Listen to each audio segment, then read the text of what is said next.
Quand je suis dans la présence de Dieu, j'ai juste envie de demeurer éternellement. C'est-à-dire que la présence de Dieu est une présence tellement différente de toutes les autres présences que quand je suis dans cette présence-là, mon désir le plus profond, le plus ardent, c'est de demeurer éternellement, d'y être simplement. Amen. Amen. Je vais t'inviter à lever ta main. Tu vas prier le Seigneur afin de proscrire, de bannir, de chasser tout esprit de distraction, de lourdeur.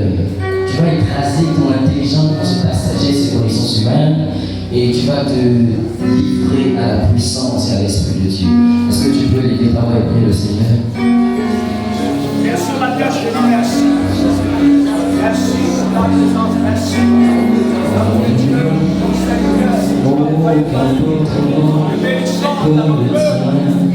Merci. Je viens avant de ta présence, tu fais lumière. Il n'y a pas une autre présence qui fait lumière.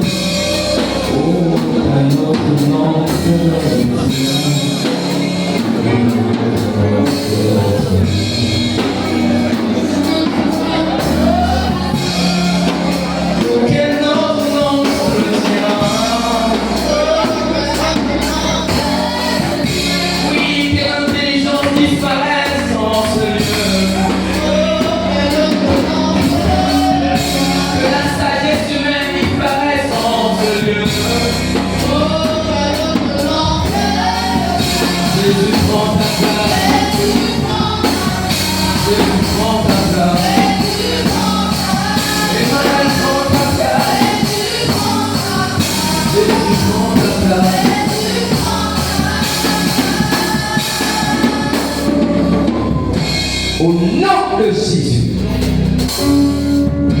Alors c'est avec la surpuissance divine que je vais écraser par le nom de Jésus toute puissance néfaste et contraire à la puissance de Dieu. Je viens ravir de ce lieu toute entité et identité contraire à celle d'en haut au nom de Jésus. Je bannis toute essence de distraction, de nos annonces et de fatigue, au nom de Jésus, ainsi que la distraction perd la fatigue, loin de ce lieu. Au nom de Jésus, te bénissons pour ta gloire et pour ta grâce. Merci que ce Esprit descend et se veut pleinement de ce qui se manifeste. Au nom de Jésus, c'est ensemble que nous avons prié. Amen. Alléluia.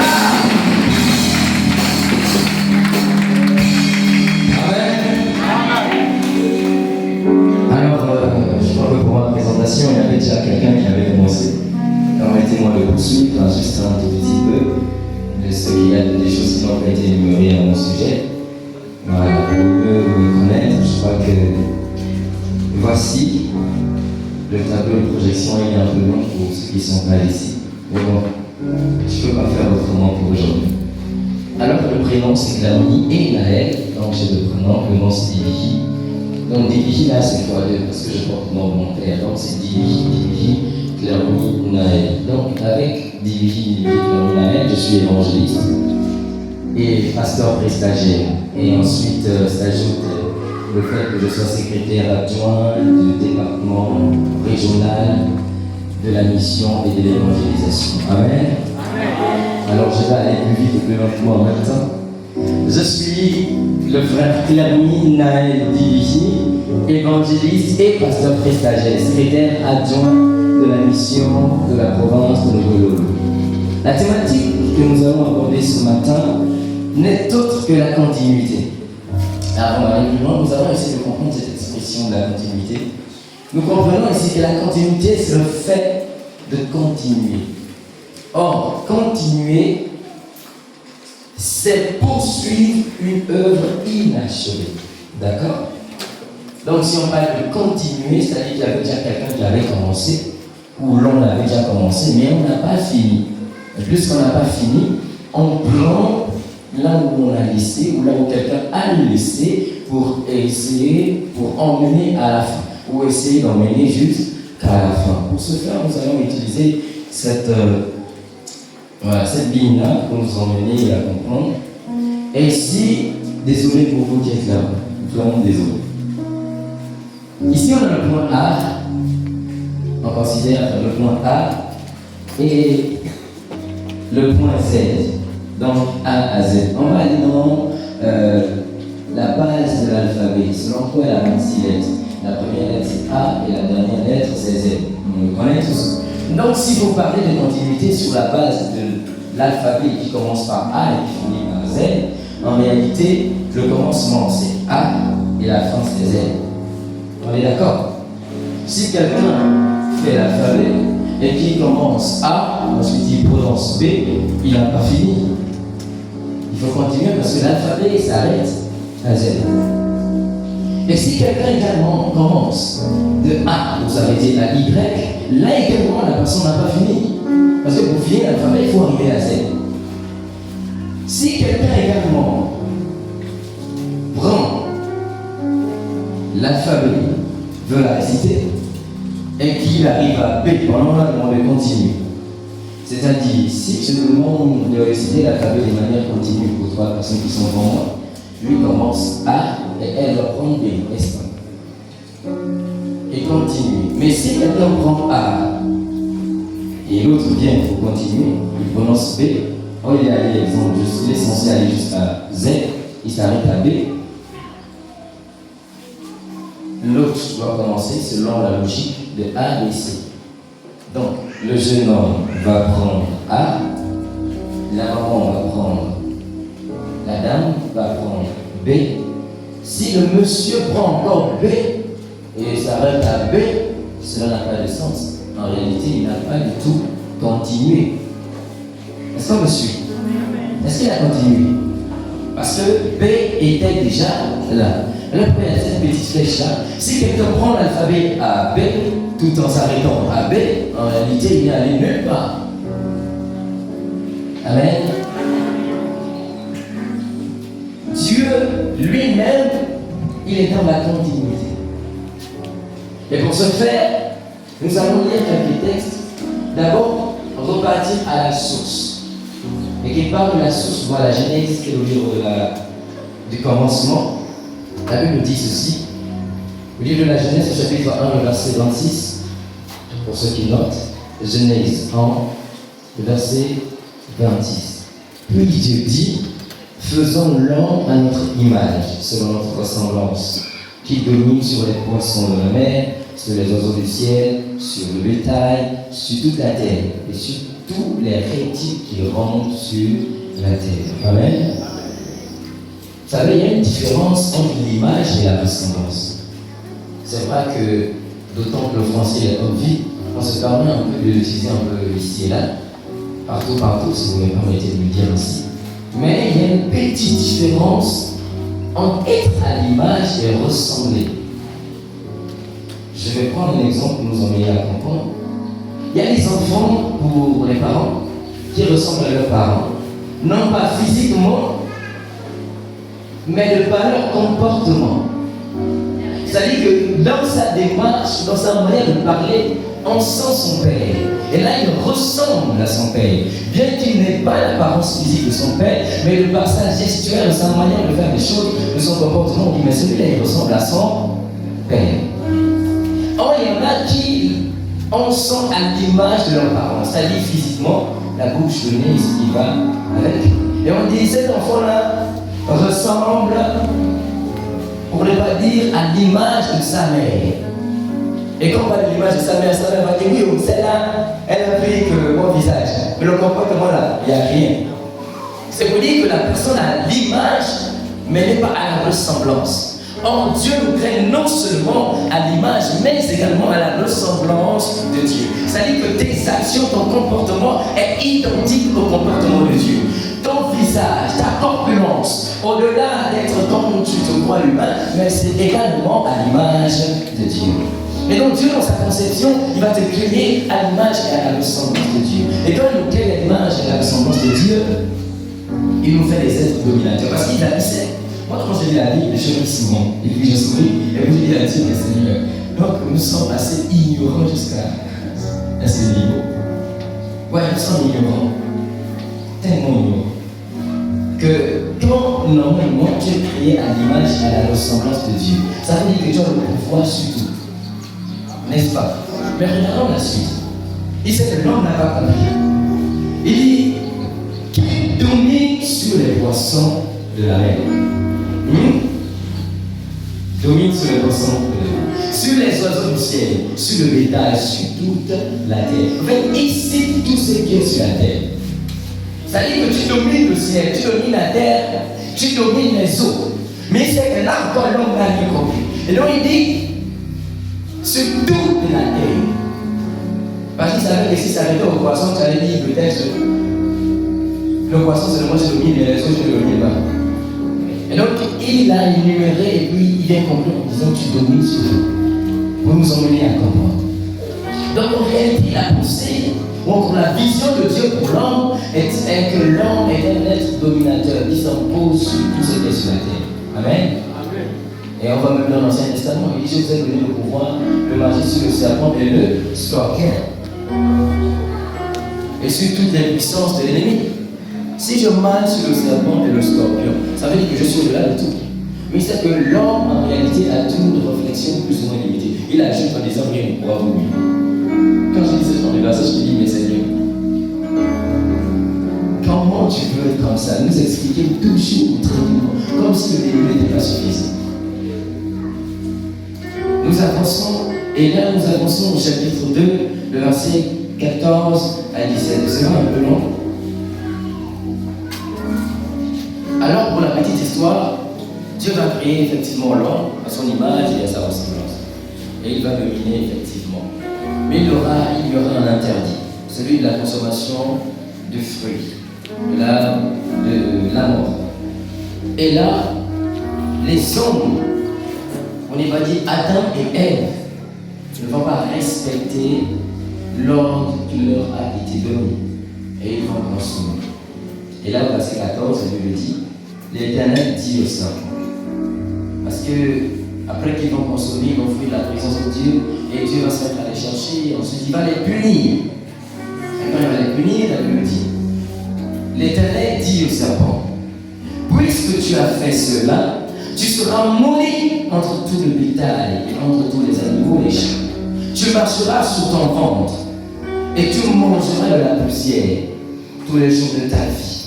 Le verset 15, je mettrai inimitié entre toi et la femme, entre ta postérité et la postérité de la femme. Celle-ci t'écrasera la tête. C'est-à-dire la postérité de la femme écrasera la tête du serpent. Et tu lui blesseras le talon. Le verset 16, il dit à la femme, j'augmenterai les souffrances de tes grossesses. Tu enfanteras avec douleur, et tes désirs se porteront vers ton mari, mais il dominera sur toi. Verset 17, il est écrit, il dit alors, puisque tu as écouté la voix de ta femme, et que tu as mangé de l'arbre au sujet duquel je t'avais donné cet ordre, tu en mangeras point, et bien tu es maudit.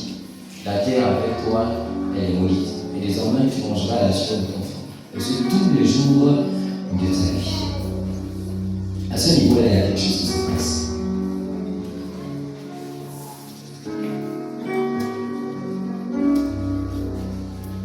C'est que c'est fou, mais on va parler. Le diable prend place sur la terre à partir de cet instant. Lorsqu'ils vont être chassés du jardin d'Éden, alors là, ils sont désormais exposés au diable. Et donc, exposés au diable, voici ce que dit l'Écriture. Il y a des choses qui vont être installées. Et puis on a l'impudicité, on a l'impureté, la dissolution, l'idolâtrie, la magie, les jalousies, les inimitiés, les querelles, les divisions et les disputes s'installeront sur la terre. Or, les œuvres de la chair sont manifestes. Ce sont l'impureté, la dissolution, l'idolâtrie, la magie, les inimitiés, les querelles, les jalousies, les animosités, les disputes, les envies, les sectes, l'ivrognerie, les excès de table, les choses semblables. Alors, je vais maintenant, je peux m'arrêter pour expliquer selon que le Seigneur met dans mon esprit. Il y a quelque chose qui se passe. Dieu crée l'homme. Et quand il crée l'homme avec un pouvoir et avec un objectif. Et donc, quand il crée l'homme avec un pouvoir et un objectif, c'est que l'homme demeure dans la paix continue et la joie continue. Dans le plan de Dieu pour l'homme, il n'y a pas de souffrance, il n'y a pas de jalousie, il n'y a pas de querelle. Il n'y a pas toutes ces choses. Il n'y a pas les envies. Il n'y a pas les disputes et les divisions. Or, le plan A pour Dieu, c'est la création. Et le point Z pour Dieu, c'est l'éternité dans la paix et dans la joie. Je ne sais pas si vous me suivez. Mais il y a quelque chose qui va se passer. Lorsque le diable rentre sur la terre, dans la vie des hommes, le plan de Dieu désormais, il est détruit. Alors qu'est-ce qui se passe? Alors l'alphabet avait commencé. On était au point A et on est arrivé au point B. Mais il y a un problème. Nous nous sommes arrêtés au point B parce que nous ne sommes pas au point Z. Désormais avec nous, nous avons les disputes. Désormais avec nous, nous avons les maladies. Désormais avec nous, nous avons la souffrance. Et donc les desseins de Dieu ne sont pas accomplis. Qu'est-ce que Dieu fait? Il dit, je vais continuer mon œuvre. Il s'est dit, je vais continuer mon œuvre. Continuer mon œuvre. Oui, et lorsque Satan s'introduit sur la terre, il y a l'enfer qui se présente. Et désormais, les hommes sont dirigés tous vers l'enfer. Car tous ont péché, ils sont privés de la gloire de Dieu. Or, le salaire du péché, c'est quoi? C'est la mort. Et désormais, tous les hommes ont péché, car la mort s'est étendue sur tous les hommes. Car tous ont péché. Et désormais, Dieu, qui voyait selon ses desseins les hommes vivre dans la joie, dans la paix, dans l'amour, il est en train de les voir aller en enfer. Et puis il dit, mais qu'est-ce qui se passe? Moi, je n'ai pas prévu ça pour toi. Moi, je n'ai pas prévu ça pour toi. Dans mon alphabet, il était question d'arriver jusqu'à Z. Oh là, on n'est plus dans le programme de Dieu. Et qu'est-ce qui se passe? Il dit, je vais continuer mon œuvre. Il dit, je vais continuer mon œuvre pour te sauver et pour me sauver. Dieu continue son œuvre. Romains au chapitre 5 de verset 8, la Bible nous dit ceci. Mais Dieu prouve son amour envers nous, en ce que lorsque nous étions encore pécheurs, Christ est mort pour nous. Alors là, il fait quoi? Il rétablit son œuvre. Parce que les hommes étaient privés de la gloire de Dieu. Le sang des bêtes ne pouvait pas sanctifier. Laver les pieds avant d'aller prier ne pouvait pas sanctifier. Alors il fallait que les hommes soient sanctifiés pour pouvoir rentrer dans le plan de Dieu. Le plan de Dieu qui est la vie éternelle dans la joie et dans la paix. Est-ce que vous savez que la vie éternelle est pour tout le monde? Nous vivons tous éternellement. À la seule différence que la vie a pour synonyme la joie, la paix et l'amour. Voilà pourquoi quand on parle d'aller au ciel, on parle de la vie éternelle. Parce qu'on voit l'éternité dans la paix. On voit l'éternité dans l'amour. La vie, c'est pas le fait d'être vivant, de respirer. La vie, c'est le fait de vivre ta vie, vivons la vie. Et quand quelqu'un dit la vie, on train de profiter. Ça dit qu'il est en joie. Si on va appliquer dans le dictionnaire les synonymes, on cherche les synonymes de l'expression vie, nous allons tomber sur la paix, nous allons tomber sur l'amour, nous allons tomber sur la richesse, nous allons tomber sur la prospérité. Or, le plan de Dieu, c'est que tous les hommes vivent prospèrement et dans l'éternité. Et donc, il prouve son amour. Vous n'avez pas dit qu'il rétablit en faisant ceci, en envoyant son Fils unique. En envoyant son Fils unique, il prouve son amour. Romains 5:12 dit ceci. C'est pourquoi par un seul homme le péché est entré dans le monde, et par le péché, la mort. Et qu'ainsi la mort s'est étendue sur toute la terre à tout son péché. Donc désormais, nous tous en tant qu'humains, nous sommes prédestinés à l'enfer par la présence du péché. Mais ce n'est pas dans le plan de Dieu. Cela n'est pas dans le plan de Dieu. Or Dieu, il fait quoi? Il continue son œuvre. Et quand il continue son œuvre, il veut que nous arrivions au point Z, qui est la fin de la vie. Et donc, il envoie son Fils unique, afin que quiconque croit en lui ne périsse point, mais que celui qui croit en lui ait la vie éternelle. Amen. Est-ce que ça va? chose ce matin. Donc en réalité, Dieu, il ne fait pas seulement que nous aimer. Il est en train de poursuivre son chef-d'œuvre. Il est en train de continuer ce qu'il a commencé. Et donc, dans sa vision, il était question que les hommes demeurent dans l'amour, dans la paix, dans la joie, qu'il est en train de continuer à ce que tous les hommes aient cette possibilité et capacité de vivre dans l'amour, dans la paix et dans la joie. Mais dans le plan de Dieu, il n'y a pas la mort. Donc, il faut faire quoi? Il faut les faire demeurer éternellement dans l'amour, dans la paix, dans la joie, la patience, la prospérité. D'où il nous faut mourir pour demeurer éternellement aussi. Loin du autre monde. Je vais vous expliquer. En réalité, les hommes ne meurent pas. On ne meurt pas. On parle du corps, de l'âme et de l'esprit. Au commencement, Dieu crée l'homme. Et quand il crée l'homme, il crée l'homme dans l'étape spirituelle, donc dans la conception. Regardez tous les films hollywoodiens et nigériens. Quand l'esprit arrive, si l'esprit veut, exemple, toucher ceci, quand il fait ça, la main traverse, n'est-ce pas? On a tous regardé ces films-là. Et c'était comme ça. Donc Dieu crée l'homme dans l'état âme d'abord. L'homme est d'abord âme. Mais il a constaté quelque chose. C'est que l'âme ne pouvait pas traiter le matériel. Donc quand l'âme voulait toucher, parce qu'il fallait que l'homme cultive la terre. Or la terre, c'est le matériel. Or l'âme est spirituelle, c'est pour ça comme ça. Et donc Dieu crée l'âme. Il te crée toi en tant qu'âme. Et quand il sent que tu veux toucher, ça ne marche pas. Qu'est-ce qui se passe? Il se dit, je dois crisper, il faut que je mette en place un mécanisme qui permettra à l'homme de pouvoir travailler la terre. Or, il faut la terre pour travailler la terre. D'où Dieu va façonner même secondement l'homme dans la terre pour pouvoir façonner la terre. Et quand il crée l'homme, il prend l'âme, il met dans le corps, vous ne pas dire dans la chair, mais il n'y a rien qui se passe.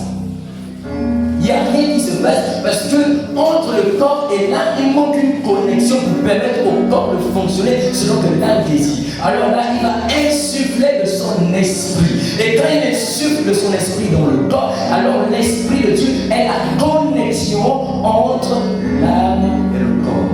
Donc en réalité, lorsque nous disons que nous mourons, cela n'est que Dieu ne fait que retirer de son esprit l'esprit qui a la capacité à nous maintenir en vie. Alors qu'il retire de son esprit, la terre ne meurt pas, le corps ne meurt pas, ça ne pas à son état initial qui est là. Et ton âme repart à son état initial qui est âme. Mais à une seule différence, c'est que là maintenant tu es confronté à deux chemins, celui de la vie éternelle et celui de la mort, selon le plan de la terre avec la présence de Satan. Est-ce qu'on me suit? C'est clair? On est dans la continuité. Puis, Dieu rétablit de par son Fils unique. Mais il y a quelque chose qui se passe, lisons la Bible, dans le livre de Juges,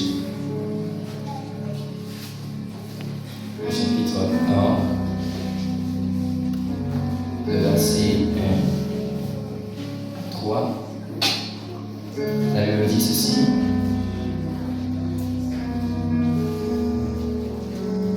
Jérémie. Après la mort de Josué, les enfants d'Israël consultèrent l'Éternel.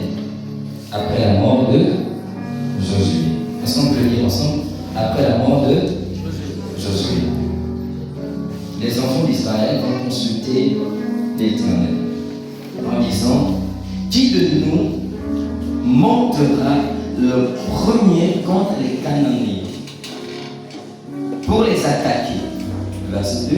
Et l'Éternel répondit, Judas montera. Voici, j'ai livré le pays entre ses mains. Verset 3. Et Judas dit à Simeon, son frère, monte avec moi, dans le pays qui m'est échu par le sort. Et nous combattrons les Cananéens. J'irai aussi avec toi dans celui qui t'est tombé en partage. Et Siméon alla avec lui. Amen. Je vais essayer de nous emmener à comprendre pourquoi on utilise ces versets. C'est que quand on lit la Bible, dans le livre de la Genèse, en réalité, il n'y a pas vraiment de prophète. Il n'y a pas vraiment de prophète. Il y a seulement des gens qui aiment Dieu et qui se mettent au service de Dieu. Il n'y a pas vraiment des gens qui dirigent tout le peuple. Il n'y a pas vraiment ça. Et donc ça commence à partir de Moïse. Ça parle de Moïse que les prophètes commencent à naître au point de diriger tout le peuple. Et après que Moïse commence, Josué remplace Moïse, n'est-ce pas? Il continue parce que Moïse n'emmène pas le peuple hébreu jusqu'à la terre promise. C'est Josué qui va le emmener. Et donc, il y a quelque chose qui se passe, on est dans la continuité, d'accord? Est-ce qu'on est d'accord sur ce point? On continue, non? L'œuvre inachevée de Moïse va être achevée. Non, on va dire essayer d'être achevé. D'accord? Par Josué. Josué va même recevoir cette capacité de pouvoir diviser les terres. C'est-à-dire que vous serez ici, etc. Mais là encore, Josué, lui, ne va pas aller jusqu'à Z. Et il va mourir. Et il y a quelque chose qui se passe, c'est que après la mort de Josué, le peuple va se mettre à consulter Dieu pour avoir des directives, n'est-ce pas? Que maintenant, celui qui nous parlait, celui qui nous donnait les lignes, les directives à suivre, il est parti. On fait comment? Et ensuite, Dieu va nous dire comment il faut procéder. Et avec cela, ils vont se mettre ensemble. D'accord? Il y a deux ensembles qui reviennent. Premièrement, ils se mettent ensemble pour aller consulter Dieu. Deuxièmement, ils se mettent ensemble pour aller attaquer. Et quand on lit la suite, effectivement, ils sont vainqueurs. Philippiens 3, le verset 14 à 16. Je cours vers le but pour remporter le prix de la vocation céleste en Jésus-Christ. Nous tous donc sommes parfaits, ayant cette même pensée. Ayant cette même pensée, là on est encore dans le nous. D'accord? On est dans le nous. Dans le vous et moi. Ayant cette même pensée. Et si vous êtes en quelque sorte, point d'autres avis, Dieu vous éclairera aussi là-dessus. Le verset 7. Seulement, au point où nous sommes parvenus, marchons les mêmes pas. Au point où nous sommes parvenus, marchons les mêmes. On est dans cet esprit ensemble. Amen. Donc c'est dit qu'il y a de l'optique de Christ. Le cheminement. On va ensemble pour chercher là où il s'était arrêté. On essaie de continuer. Bonjour tout le monde. Bonjour. Non mais il faut me répondre. Bonjour tout le monde. Bonjour. Ah d'accord. Vous ne voulez pas me saluer. Hein? Bonjour tout le monde. Bonjour. Est-ce que vous allez bien? Vraiment bien. Ah d'accord. J'aimerais savoir qui de vous connaît Paul, l'a déjà vu et a échangé avec lui. Bonjour tout le monde. Bonjour. Qui de vous connaît Pierre? Est-ce que quelqu'un de vous a déjà vu Pierre et a marché avec lui? Les anciens, il faut d'abord me dire, je ne sais pas, peut-être vous. Voilà. Vous avez déjà marché avec Pierre? Non. Ok, c'est pas grave. Mais vous connaissez au moins Marie de Magdala, vous l'avez vu et vous avez aussi marché avec elle? Non. C'est compliqué, vous connaissez qui finalement? Qui est ce qui vous connaissez exactement? Vous connaissez le pasteur qu'on vous a arrêté. qui est parti d'ici. Est-ce que vous pouvez dire Amen avec moi? Vous connaissez notre pasteur qui était ici. Vous connaissez ses anciens. Vous me connaissez moi. Je ne sais pas si vous me suivez. C'est la loi de la continuité. Alors, eux, ils sont arrivés. Ils ont pris l'alphabet jusqu'à un point et ils sont morts. Et quand d'autres sont arrivés, ils ont pris encore un niveau et ils sont laissés, ils sont morts. Et nous, quand nous arrivons, nous prenons un niveau pour transporter jusqu'à un autre et après nous laissons. Et ceux qui arriveront prendront également d'un niveau pour aller à un autre, après ils mourront. Tout ça dans l'esprit d'accord. Combien de personnes, à cause de l'individualité, ont amoindri la puissance de l'action de Dieu dans l'Église? Avec des expressions telles que être en Christ, c'est une affaire personnelle. Être en Christ, c'est moi et c'est mon cœur. C'est faux, c'est un mensonge. Être en Christ, c'est pas une affaire de toi et ton cœur. Dieu ne regarde pas le linge, il regarde ce qui est dans ton cœur. C'est faux.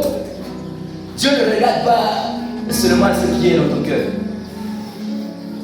Il dit, vous êtes la lettre écrite de Dieu. La lettre écrite de Dieu. Non pas sur un mur, non pas sur un papier, mais sur votre cœur par le Saint-Esprit. Nous sommes la lettre écrite de Dieu. Non, nous sommes des panneaux publicitaires de Christ. La Bible dit que nous sommes le parfum de Dieu. C'est-à-dire que toi qui te dis que ta vie là, c'est seulement ton cœur, tu m'es destroy. Quel est le message que contient ta lettre?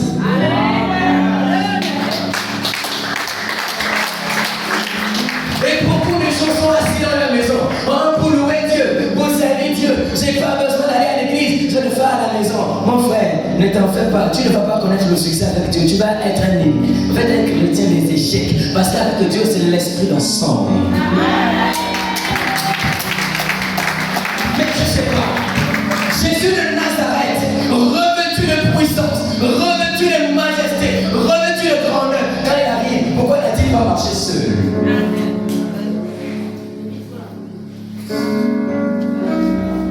Il est allé chercher les gens pour marcher avec eux. Pourquoi il n'a pas marché seul? Et toi, pauvre humain que tu es, insatisfait éternel tu es, incapable éternel tu es, c'est toi qui te dis que tu vas pouvoir mener ta vie en mode solitaire, tu te prends pour qui? Même Jésus a eu besoin. Moïse, oh, je l'aime trop, a eu besoin. Et c'est toi. Avec ta coiffure, je ne sais pas à quoi elle ressemble. C'est toi. Avec ton langage déplacé. C'est toi. Avec ton comportement, je ne sais même pas quel qualificatif il faut utiliser. Qui te dit que tu es en même le machin. Seul est Dieu. Combien de personnes sont assis au fond là-bas? Vous êtes convertis ensemble. Vous avez donné votre vie à Dieu ensemble, comme hier. Mais il y en a qui vont rester là-bas. Non, c'est fini aujourd'hui. En temps normal, on n'est pas dit dans le passé. Il y en a qui restaient là-bas, assis toujours au monde avant, derrière. Pendant que tu as donné ta vie, en même temps que les autres se trouvent ici, en train de travailler pour Dieu. Pendant qu'on est là, il y a des missionnaires qui sont dans les villages en train de prêcher Jésus. Toi, tu es assis là, toujours ta même rangée, ta même place, ton même banc. On connaît déjà même tout tes tenues, toujours là.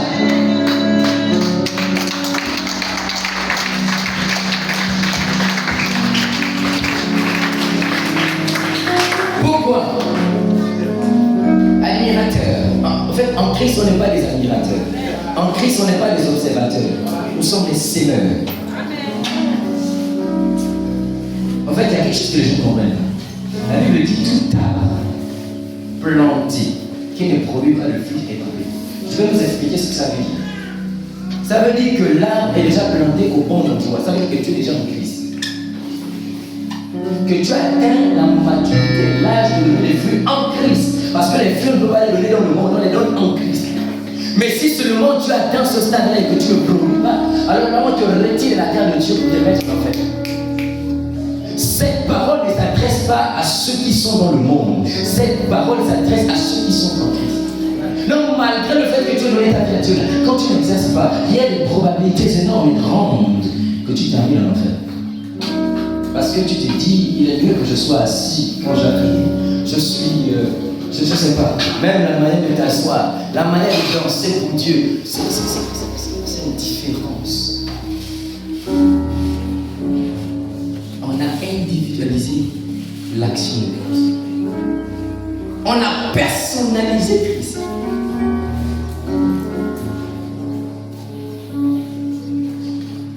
L'homme doit la continuité dans le plan de Dieu. Donc Dieu s'est établi des ordres de manière continue pour emmener son peuple à la destination qu'il s'est faite de ce peuple. Je vais vous expliquer. Pendant que nous étions en train de prier, nous allons tomber sur un esprit humain. Et les esprits humains sont des esprits qui sont différents des esprits qui furent précipités. D'accord? On ne les chasse pas pareil en délivrance. Et donc là, on est confronté à un esprit qu'on n'arrivait pas à chasser. C'est pas que la puissance manque. Je me suis retrouvé là. C'est pas que la puissance de Dieu n'était pas suffisante. C'est pas que Dieu ne pouvait pas. J'étais là. Au nom de Dieu. Et c'était vraiment une délivrance bizarre. Parce que la personne qui était en transe était debout. Elle ne tremblait pas, elle ne s'agitait pas, elle n'était pas au sol, elle était debout. Mais seulement, elle n'était plus en l'air. C'est-à-dire que si tu parles, elle ne te répond plus. Va t'asseoir, elle ne peut plus rien faire. Tu ne peux pas laisser l'enfant de vivre comme ça. Sors au nom de Jésus, il n'y a rien. Parle, il n'y a rien qui sort. Ce n'est pas une prédicatrice qui est venue. Ce n'est pas un enfant de 20 ans. Elle a 17 ans. Elle a dit, viens. Et on a pris le Seigneur. Le Seigneur lui a ouvert les yeux et l'entendement. Au point qu'elle pouvait aller trouver l'esprit là où l'esprit était. Elle y était. Je ne sais pas si vous me suivez. Là où l'esprit qui était dans le corps, parfois on fait des délivrances, l'esprit n'est pas dans le corps. Il maîtrise le corps à distance. Et donc l'esprit là, il n'était pas là. Il a pris l'enfant de Dieu, il n'est pas dit bloqué dans une forêt où noir dans le sang. Même l'enfant lui-même ne sait pas. Et donc on était là comme ça. On fait comment? Et donc par la grâce de Dieu, le Seigneur se suscita une servante qui était là avec moi. Et ensuite, elle est allée là-bas. Elle est récupérer l'enfant là. Ramener son esprit dans son corps. Et couper les liens avec cet esprit qui possédait son corps. Ce n'était pas au nom de Jésus, libère. Comment on avait dit le voir? Non, là il fallait quelqu'un qui ait la capacité de sonder. Nous n'avons pas besoin d'un pasteur qui le fait révo chakratamos. Là on avait besoin de quelqu'un qui est capable d'aller. Là on n'avait pas besoin d'un évangéliste, celui qui dit il est écrit dans la Bible que on avait besoin de quelqu'un qui peut aller. Vous pensez que les noms de l'église là c'est seulement les prédicateurs, les prières et les chants?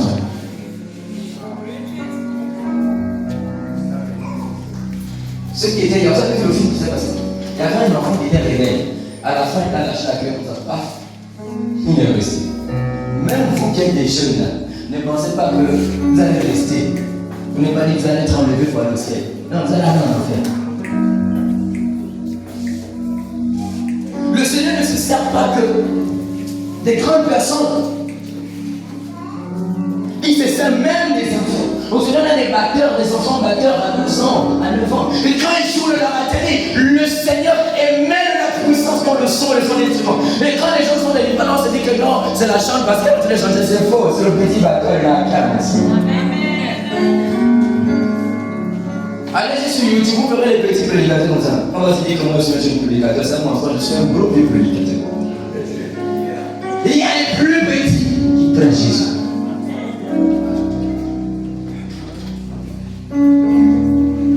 Mais si j'ai pas les enfants, combien de fois toi qui es vieux? Combien de fois toi qui es adulte?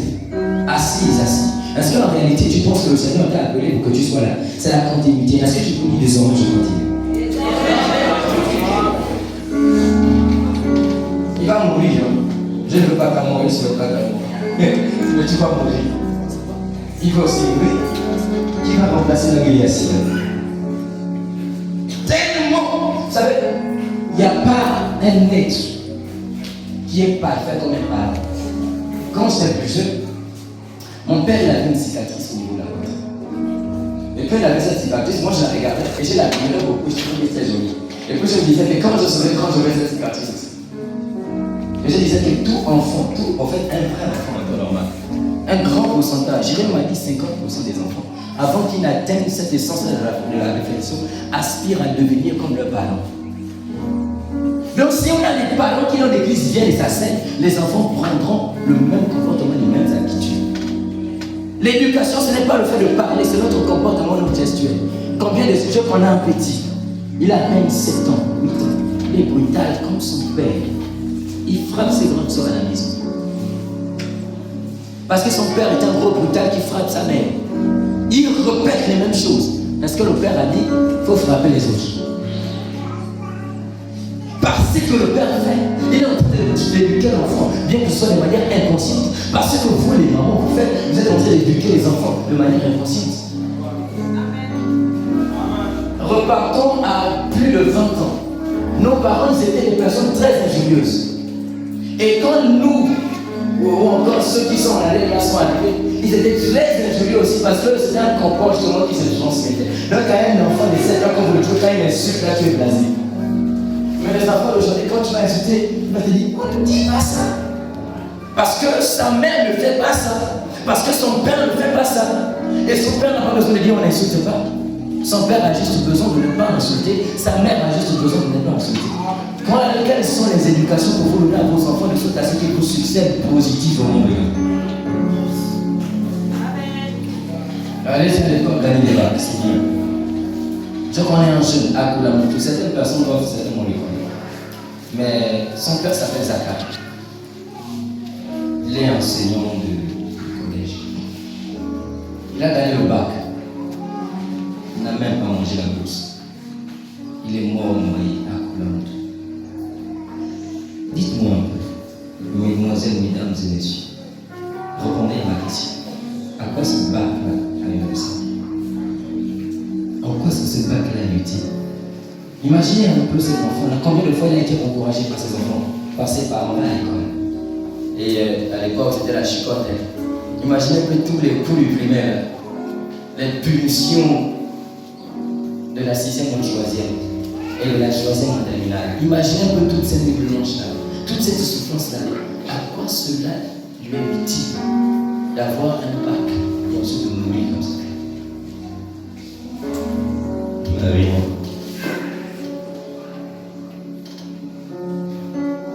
Aujourd'hui, je te vois, aujourd'hui, tu me vois. Quand je parle, je peux mourir par accident de voiture.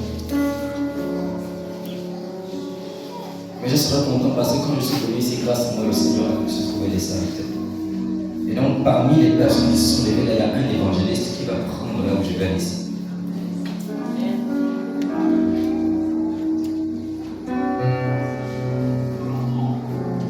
J'ai échangé avec une chambre qui a le bac l'année dernière. Et puis on me posait la question, comment ça va? Je dis, ça va. Et le comité nous dit, ça va.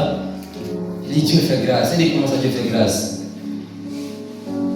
Il dit, quand toi tu es parti à Libreville pour poursuivre tes études, tu as laissé qui pour te succéder?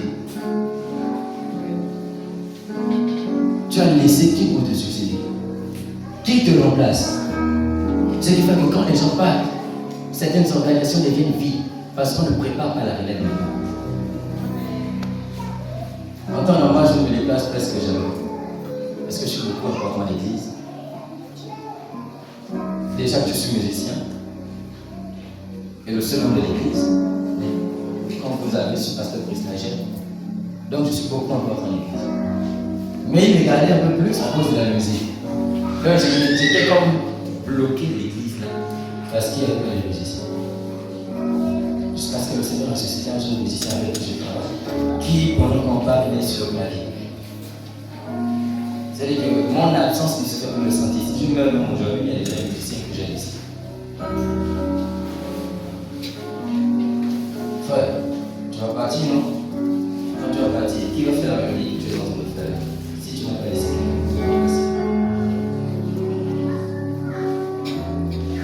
Mais qui peut remplacer qui? Mais c'est vous. C'est vous qui pouvez remplacer ceux qui partent.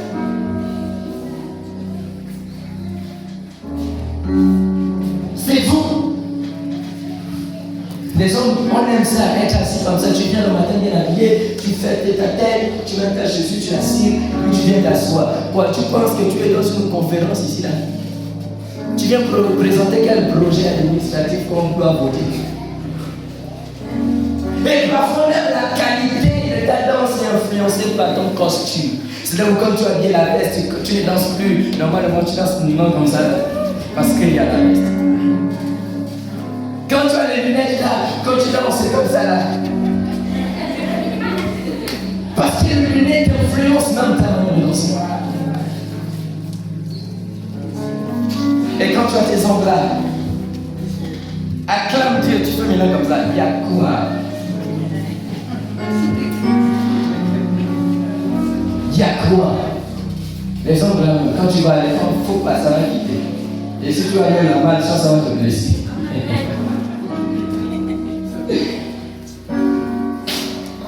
La continuité.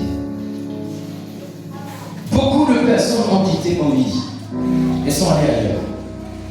C'est pour autant que l'œuvre de Dieu doit mourir dans vos vies. N'y a-t-il pas les femmes et les hommes pour relever l'église?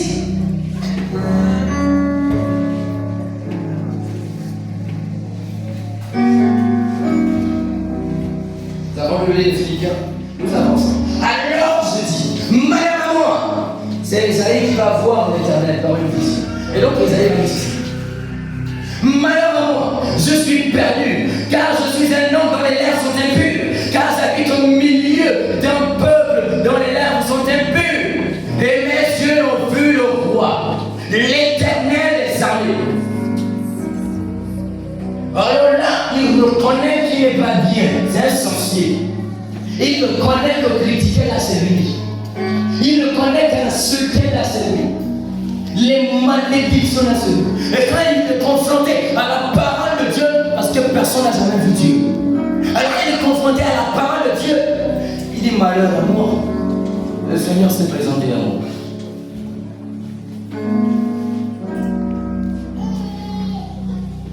Mais l'un de ses rares vola vers lui, tenant à la main une pierre ardente qu'il avait prise sur l'autel avec des pincettes. Le verset 7. Il en toucha ma bouche et il dit, ceci a touché tes lèvres. Ton iniquité est enlevée, ton péché est expié. Le verset 8. J'entendis la voix du Seigneur disant, qui enverrai-je, qui marchera pour nous? Je répondis, me voici, mon bon. Je refuse d'attendre d'être saint pour servir Dieu. Je refuse d'attendre d'être parfait pour servir Dieu. Je refuse d'attendre d'être idéal selon ma conception pour servir Dieu. Je refuse d'attendre. Je refuse d'attendre. Je refuse d'attendre. Je refuse d'attendre. Je refuse d'attendre. Je refuse d'attendre. Je refuse d'attendre l'idéal selon moi pour servir Dieu. Je refuse d'attendre. Quoi? Vous pensez que je suis parfait parce que j'obtiens beaucoup de sommeil? C'est un mensonge de ce comme toi. La manière dont toi tu te grattes, là, moi je me gratte. La manière dont toi tu as envie de mentir, c'est pareil pour moi. On est les mêmes pareils. Permettez-moi de parler ainsi. On est les mêmes pareils. Nous sommes identiques avec les mêmes envies. Attends, toi quand tu es perfus, ça c'est différent de quand on est perfus. On est identiques, on est pareil. Mais combien de personnes, ah d'accord, vous attendez que je vous dise, mon enfant, tes péchés te sont pardonnés. J'enlève ton iniquité. combien, on attend ça. Mais combien de fois Dieu vous a déjà dit ça et que vous n'avez pas compris? La Bible dit, celui qui devient dans Christ, les choses anciennes sont passées. Et voici toutes choses deviennent nouvelles. Qui devrait notre ancien Jésus? Tout le monde savait dire que les hommes, tu n'as plus de péché. Il n'y a plus ni femme, ni homme, ni grec, ni juif. C'est-à-dire que désormais là, tu es simplement Dieu. Attends, qui n'est ni homme ni femme, à part Dieu, c'est qui? Est-ce que tu peux être homme et femme? Combien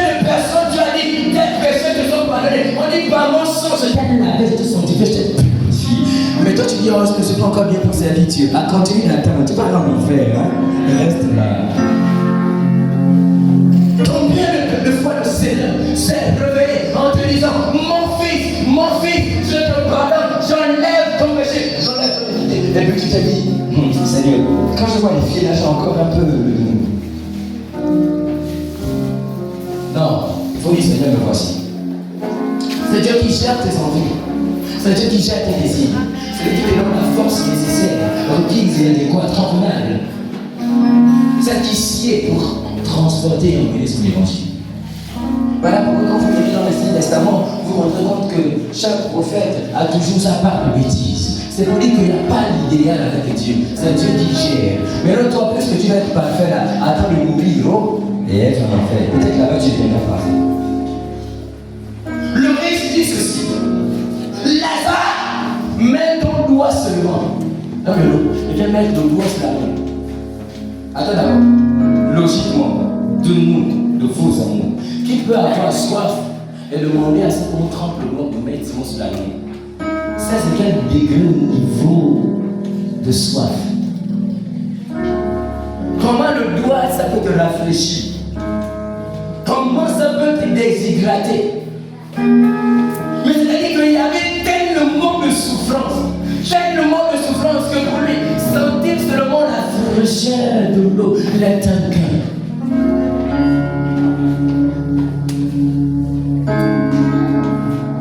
On est jeune, on est vivant.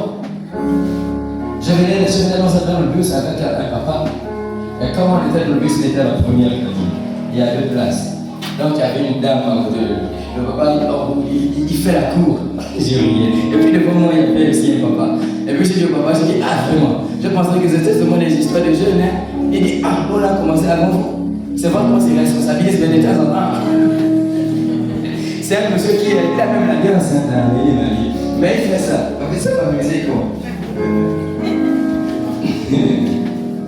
C'est pour dire que peu importe ton âge, tu auras toujours les désirs de la chair, donc tu seras dans la chair.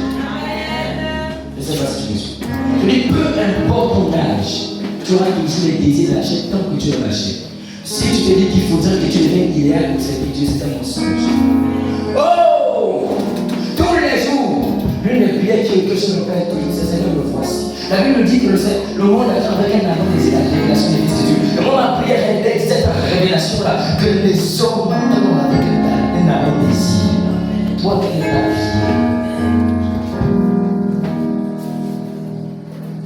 Tu veux devenir parfait. Tu veux devenir parfait. Sans tâche, ni rythme, ni rien de semblable. Tous ceux qui ont atteint un niveau de perfection, encore le perfectionnement, ont été enlevés. Si tu deviens parfait, qui va travailler? Parce que la terre ne pourra plus te contenir et tu seras enlevé. Pourquoi est-ce que cela est utile à Dieu que tu sois enlevé pendant que tu peux transporter la vie que tu as?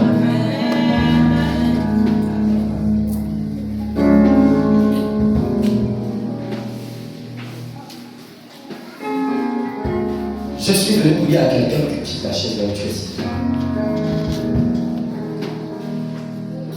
Je suis venu dire à quelqu'un de ne pas s'attrister parce qu'il y a un ancien que tu aimais bien qui est parti. C'est le temps, il faudrait que Moïse parte pour que Josué se lève.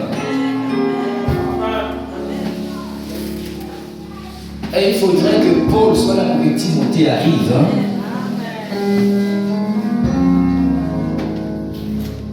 On nous attacher aux hommes à nous aussi.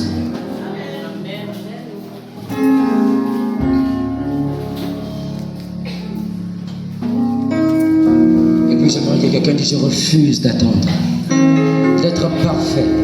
Je refuse d'attendre d'être convenable pour tes services. Je viens à toi tel que je suis. Prends mon cœur, prends mon corps, prends mon âme, prends mon esprit et transforme-moi. Et quand tu finis là-bas, la Bible dit quoi? En courant vers un but. Mais attention, ne venons pas mal, venons pour marcher pas à pas. Ton pied, mon pied. On n'avance pas pour venir dépasser celui qui aime. On n'avance pas pour montrer qu'on connaît. Quand on arrive oublier d'oublier. C'est ton avis, mon avis. Si je ne suis pas d'accord, on discute pour se mettre d'accord. Lorsque les chrétiens apprendront à se mettre d'accord, le but sera magnifique comme il a été ce matin. Pourquoi? Parce que le MC, encore le Vision, a été d'accord pour faire passer les chants et il a aussi été d'accord pour faire passer le public. Il n'a pas dit à nous à quel moment on peut correct. C'est l'accord, c'est l'harmonie. Écoutez. Écoutez la musique. Et allons-y. Écoutez comment il joue. Écoutez. Est-ce que vous voyez? Il attend là-bas de l'autre face. Écoutez. C'est l'harmonie pour que la chose soit belle avec Dieu. Regarde, moi là-bas pour cette fois. Respire la musique.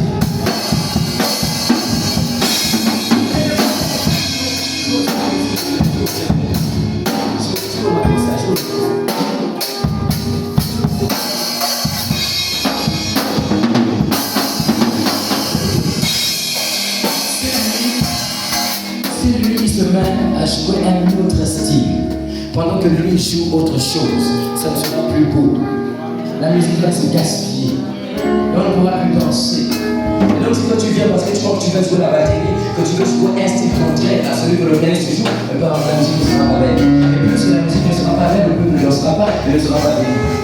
Donc il faut dire qu'on arrive et qu'on marche pas à la fois, ensemble, avec une communion d'esprit, une communion d'accord.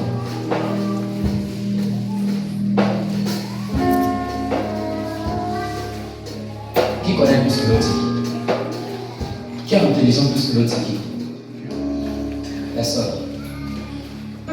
J'ai rencontré un jeune qui me disait, je voulais connaître mon ordinateur. Je vais être vraiment performant. Je vais vraiment maîtriser l'ordinateur. Je vais regarder puis j'essaie. Il dit, tu ne peux pas jamais maîtriser l'ordinateur. Tu peux maîtriser l'ordinateur si tu es facile dans un domaine précis, mais pas dans tous les domaines. Si c'est en tant que mixeur, tu pourras maîtriser tous les logiciels de mixage. Si c'est dans la communication, tu pourras maîtriser, c'est la à certain niveau dans la communication. Mais si tu veux faire un mixage, communication, toutes ces choses que l'on peut faire dans le métier, mon frère, tu n'iras nulle part. Donc ce n'est pas passé comme quelqu'un arrive, quand il saisit quelque chose, il est rapide, il est bon, non, il n'est pas en possession de domaine. Toi, tu as ton domaine où tu es.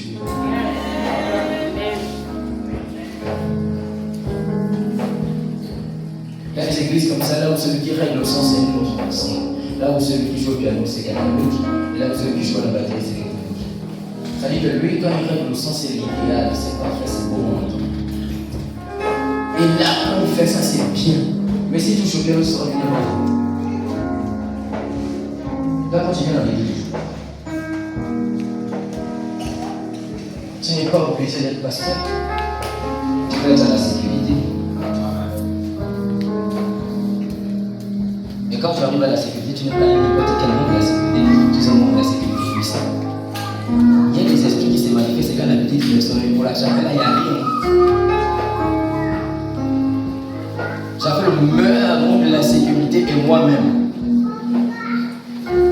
Accompagné de d'autres membres pour contrôler un enfant. Avec un petit corps à la taille, c'est peut-être là. Mince, vraiment mince. On n'a rien pu faire. Mais le Seigneur saura mettre dans la force qui est convenable et requise pour maîtriser cette vie.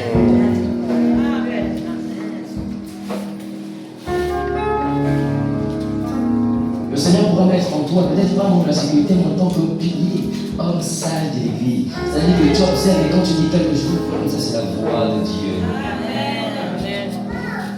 On a juste besoin que les gens soient en activité, qui travaillent pour Dieu, selon que chacun est appelé. Vous avez déjà lu une place là où il est écrit que les gens ont été appelés pour devenir chrétiens, et puis c'est tout. On dit que nous sommes le corps de Christ et chaque bâti joue un rôle. Quel est le rôle que toi tu joues dans le corps que nous sommes ici? Quelle est ta fonction? 2 ans, 3 ans. Qu'est-ce que tu fais ici? Tu te retrouves à quel endroit? Il y a des gens comme ça, dans le peuple. Elle prie, oui, prie seulement. Quand la personne se met, le Saint-Esprit est là, le Saint-Esprit est là. Faut que tout le peuple se met à prier d'une manière différente. Parce qu'il y a seulement quelqu'un qui a le Saint-Esprit là. Est-ce que le gouvernateur n'a pas ça? Est-ce que les personnes ne savent pas que le Saint-Esprit là? Mais quand ça sort d'elle, il y a une puissance différente. Et quand ça sortira de toi, il y aura une émotion qui sera différente. Amenons l'église à être prospère. Amenons l'église à être grande. Amenons l'église à être conquérante. Arrêtons d'être assis. Arrêtons d'être assis.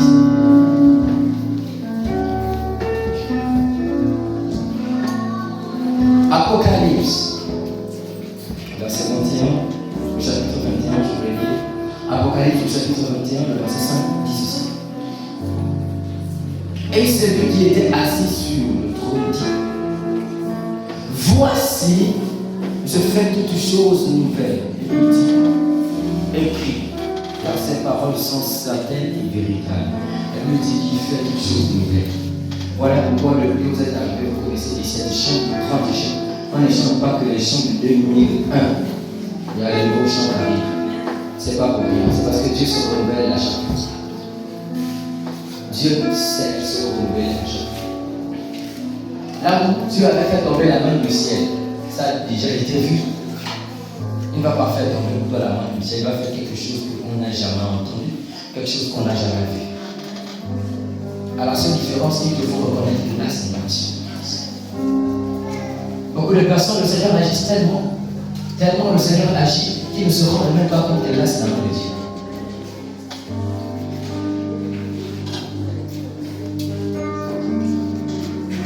Nouvelle. Comme tu es une nouvelle créature, et quand Dieu fait toutes choses nouvelles, nous allons comprendre ceci.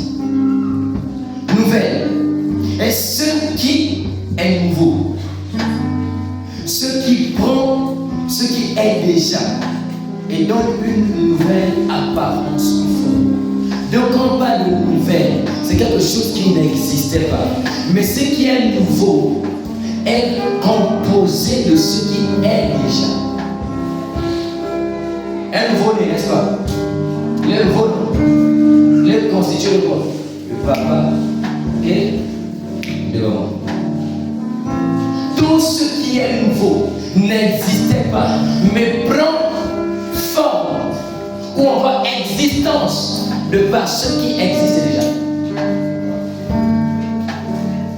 Je dis, ce qui est nouveau n'existait pas, mais se met à exister par ce qui existait déjà. Ce qui existait déjà, transformé ou renouvelé, qui va donner quelque chose de nouveau. Et donc si on veut quelque chose de nouveau, ce ne sera pas un pasteur qui est mort. D'abord, je me suis en reparti juste après le culte. C'est vous qui ferez le renouveau de l'église.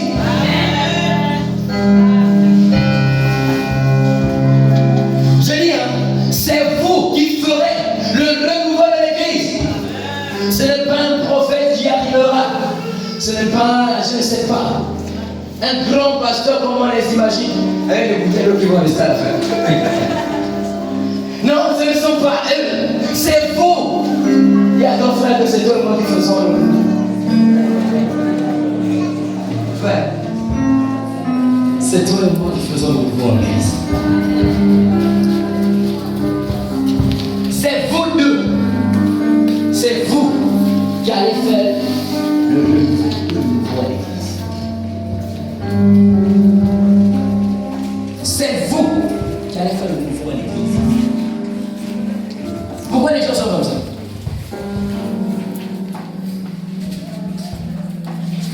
Il fera Regardez. Il y a un prophète qui est arrivé là-bas. Quel prophète? Lui là, c'est un nouveau. Regardez. Il y a un prophète là-bas, il y a un séminaire. C'est qui le prophète? Mais c'est la scène de l'église là. Ah, ok, d'accord. Merci quand même pour l'information. Vous n'avez pas suivi, je vais recommencer. Il y a le séminaire à l'église. Ah bon? Oui, il y a un prophète là-bas. C'est qui le prophète? Oh, mais c'est l'ancien qui est là-bas. Ah, ok, d'accord. Ok.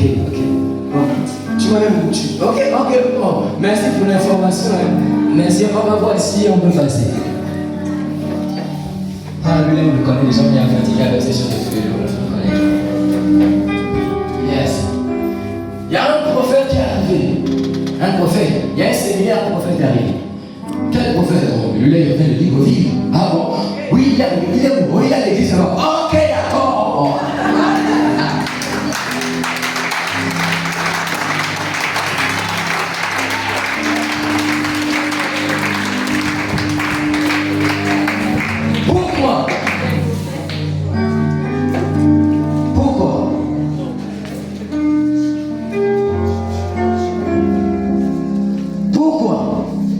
Posez-moi la question pourquoi?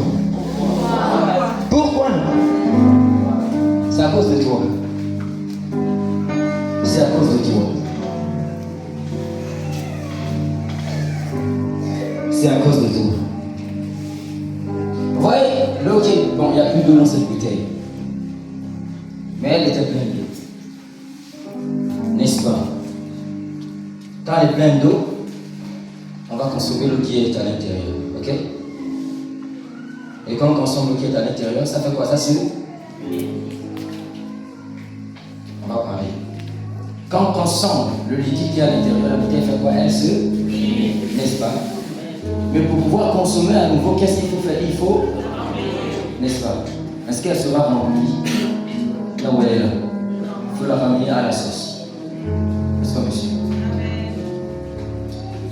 Il y a un bidon d'eau à la maison. C'est le dernier qui reste. On considère qu'à la maison, il n'y a plus. C'est vrai aussi. Ouais, ça va quoi, il y a le robinet. Mais en temps normal, quand il reste un bidon, ou deux, on dit qu'il n'y a plus. Parce que quoi? Quand il faut préparer, on touche. Quand il faut laver, on touche. Quand il faut boire, on touche. Quand il faut essuyer le sol, ça va se...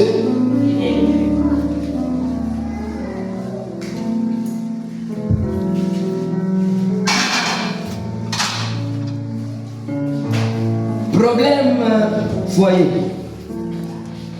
On touche. Vous dites ça, c'est bien. On touche. Amen. Problème d'enfant, on touche. Problème de santé, on touche. Problème éducatif, on touche. Il y a combien de bidons? C'est pas déjà fini. Ok. Regardons. Problème de santé. Ça se vit, n'est-ce pas? Ok. Mais ça ne va pas tout finir quand même. Besoin de prédication. Ça ne va pas finir. Besoin de conseil. Ça ne va pas finir. Besoin de prière éducative. Mais ça ne va pas finir. On va toucher, on va plonger. Mais ça ne va pas se. Mais quand tous se sentent l'onction diminue. Parce qu'on les voit partout. On est déjà habitué. On sait que quand il prie, il fait comme ça. On sait que quand il prie pour quelqu'un qui est malade, il fait comme ça là. Si on le voyait rarement à toutes les actions, il serait plus ou moins plus important. Mais puisque toi là, tu préfères être assise là-bas. Il perd parce que la grâce et l'onction qui est là, il passe plus son temps à prier pour vous. C'est-à-dire qu'il déveille sur vous et il manque le temps de ressources. Amen. Oh, il y a des moments comme ça là, quand on est de trois musiciens, on sait comment faire les tours. En musique, on parle du doigtier. Le doigtier est la manière de laquelle on trouve le jouer. Si tu joues tous les dimanches, toi, on connaîtrait ton doigtier. Au point que quand tu es là-bas, tu connais que ça, c'est tel qui joue.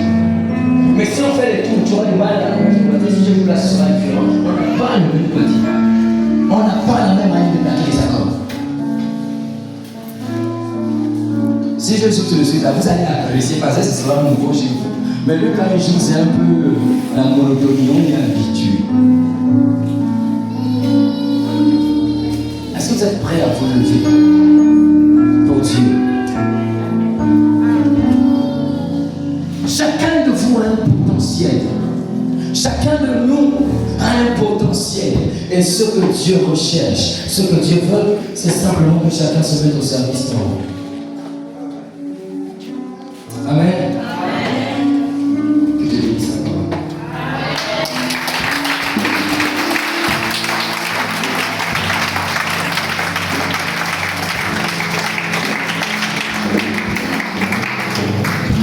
Est-ce que tu peux prier avec moi?